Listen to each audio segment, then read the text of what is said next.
Hello friends, welcome to today's GCC class, and in this class we will see the second part of HDFS, that is Hadoop Distributed File System. And in this class we will see the features of HDFS, HDFS fault tolerance, high throughput access to large data sets, and HDFS operations, architecture of MapReduce in Hadoop, and running a job in Hadoop.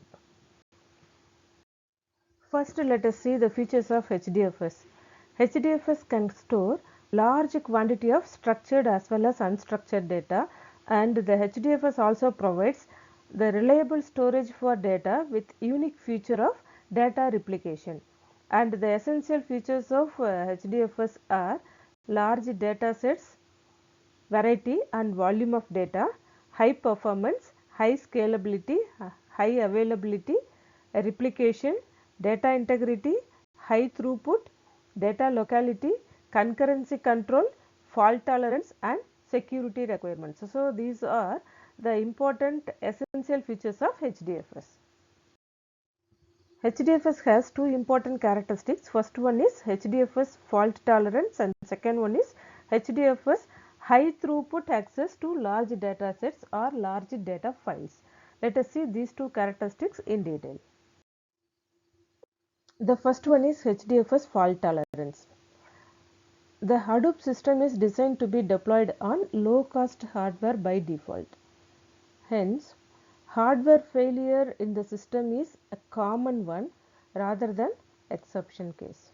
So, the issues to fulfill reliably requirement of the file system are: the first one is block replication, second one is replica placement, and third one is heartbeat and block report message. First, the replica, that is block replication.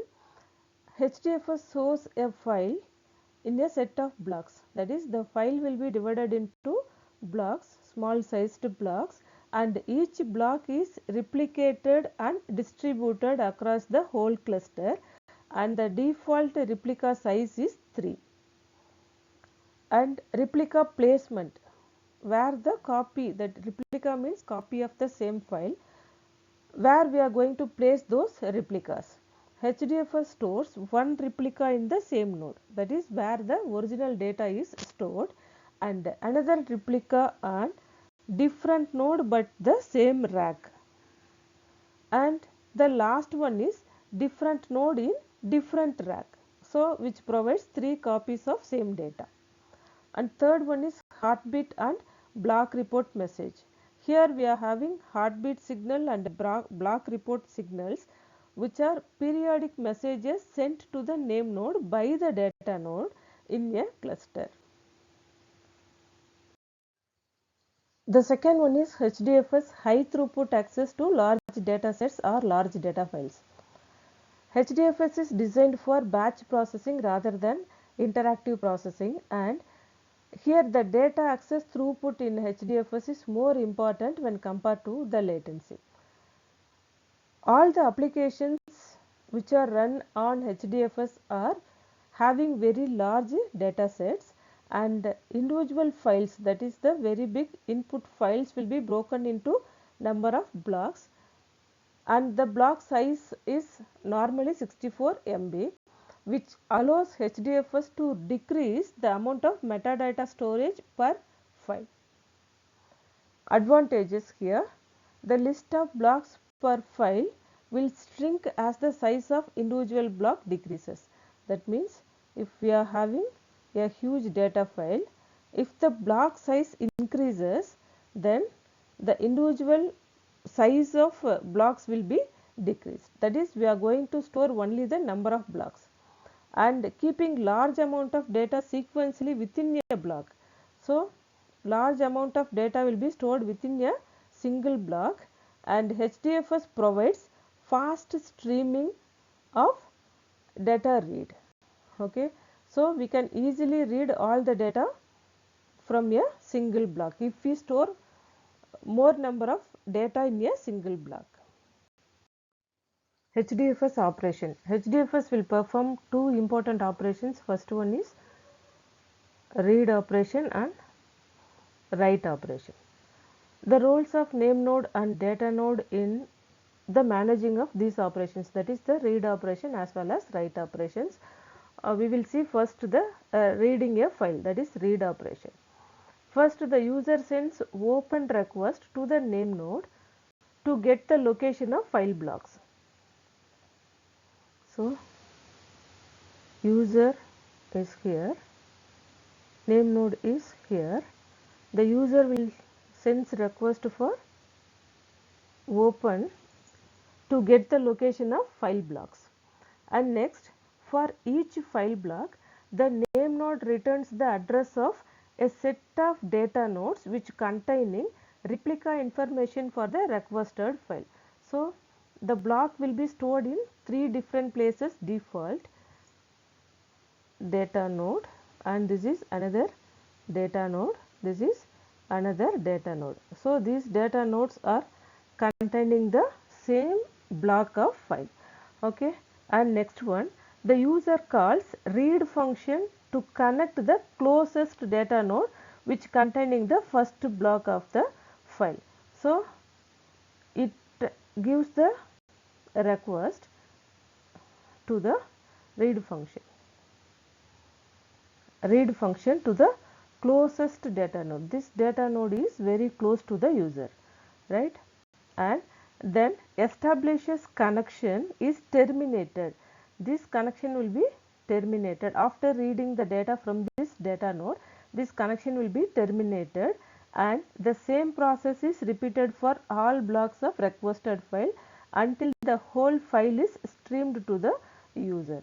So, again it will give the open request for the next block to this name node, and it will give the address of the other data nodes, and this process will be repeated until all the file will get read by the user or client, right? The next one is write operation, writing to a file. The user sends create request to the name node to start writing to the file by calling write function. So, here is the user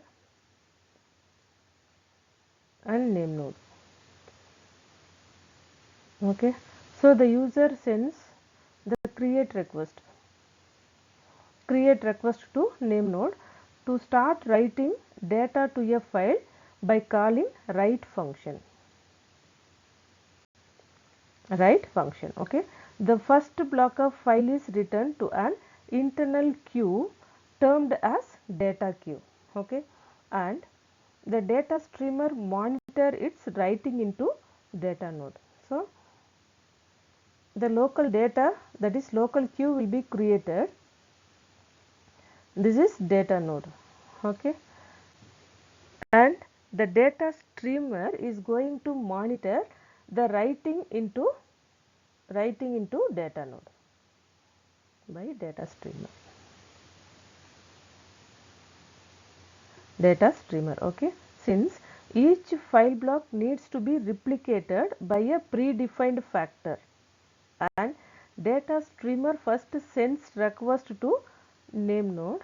So, the data streamer will be there, and the data streamer will give request to name node to get list of suitable data nodes. So, what are the data nodes will be available free to write for this write operation. This is data node and this is data node, free data node. So, it will get the list of data nodes to write the file blocks,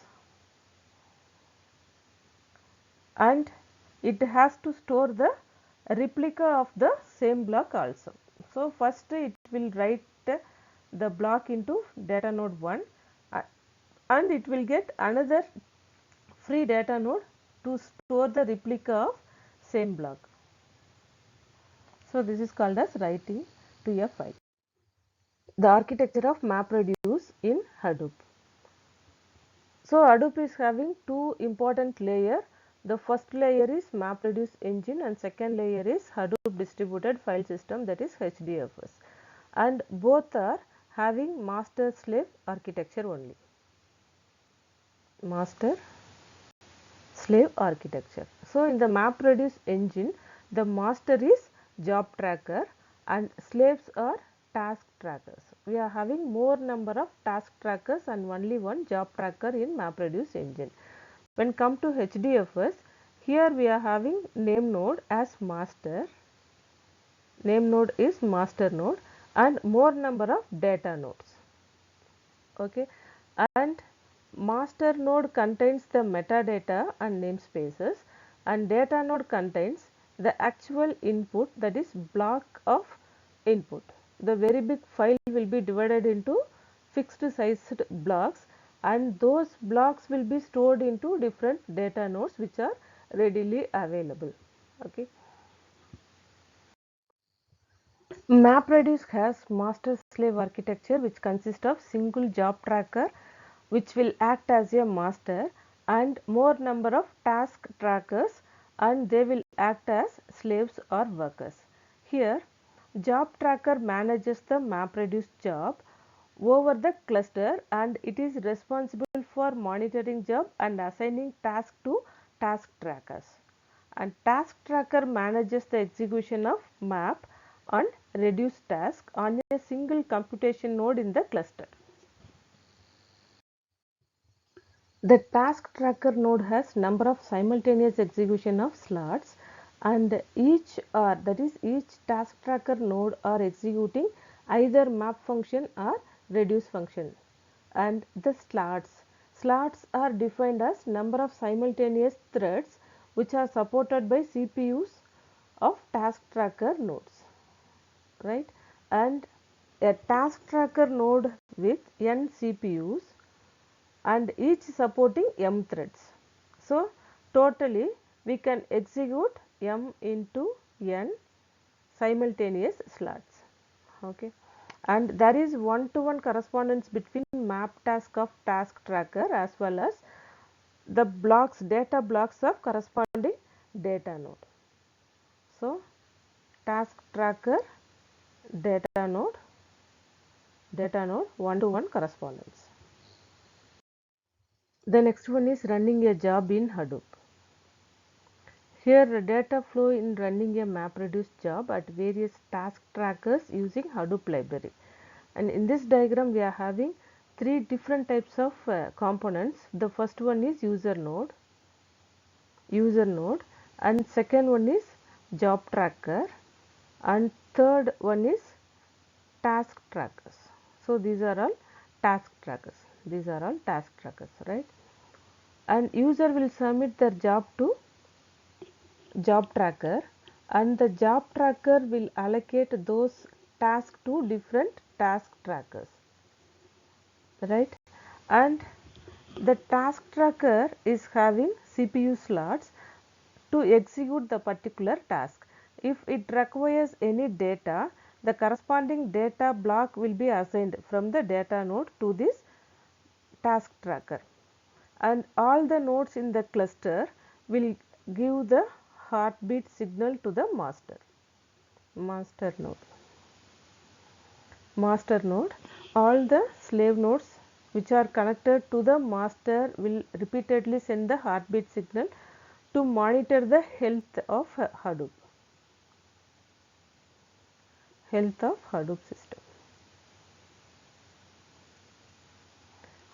system, right? The first one is job submission. The job is submitted from user node to job tracker node. So user node is here and job tracker node is here. Okay, the user will submit